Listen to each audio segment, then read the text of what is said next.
Assalamualaikum warahmatullahi wabarakatuh. Perkenalkan, nama saya Adin Hamzal Arif dari Prodi Pendidikan Bahasa Arab, Fakultas Ilmu Tarbiyah dan Keguruan.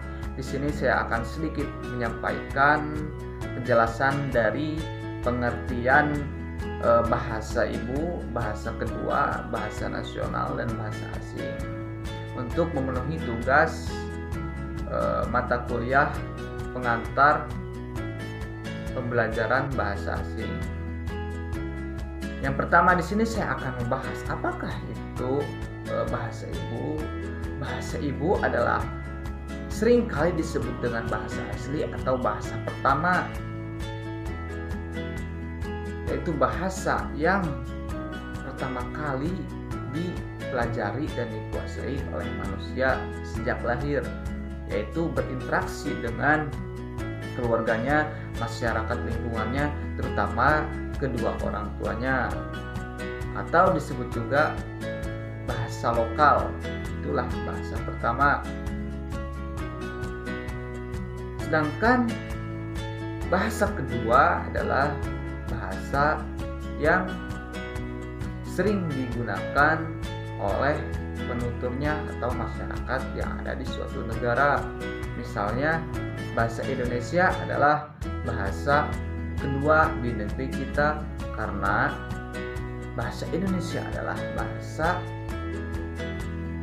kedua setelah bahasa lokal yang ada di negeri Indonesia. Dan yang ketiga, bahasa nasional adalah bahasa pertama yang ada di wilayah suatu negara atau bahasa identitas nasional suatu negara yang berfungsi sebagai mempermudah berkomunikasi dengan orang-orang yang berbeda suku dan bahasa. Yang terakhir adalah bahasa asing. Bahasa asing adalah bahasa yang tidak biasa digunakan oleh masyarakat yang mendiami wilayah tertentu.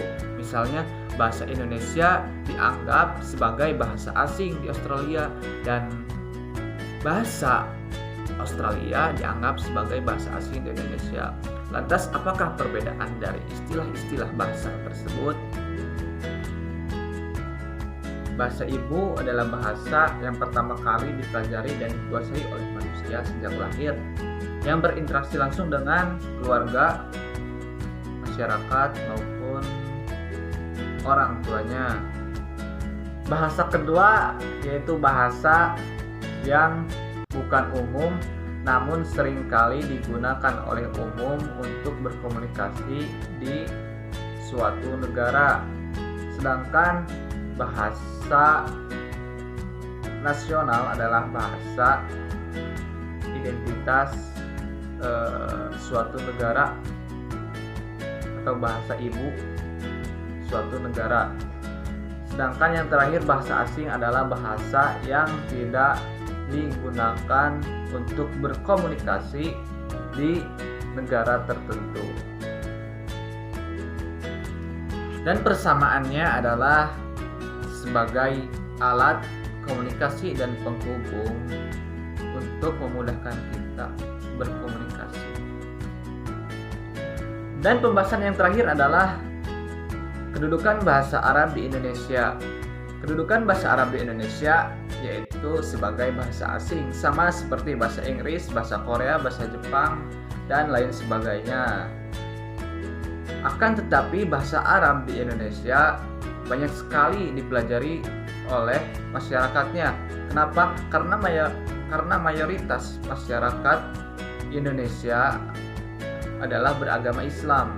Dan di agama Islam sangat dianjurkan sekali untuk mempelajari bahasa Arab, bertujuan sebagai pemahaman akan kalamullah dan hadis-hadis Rasulullah Shallallahu Alaihi Wasallam. Mungkin sekian dari saya. Wabillahi taufiq wal hidayah. Wassalamualaikum warahmatullahi wabarakatuh.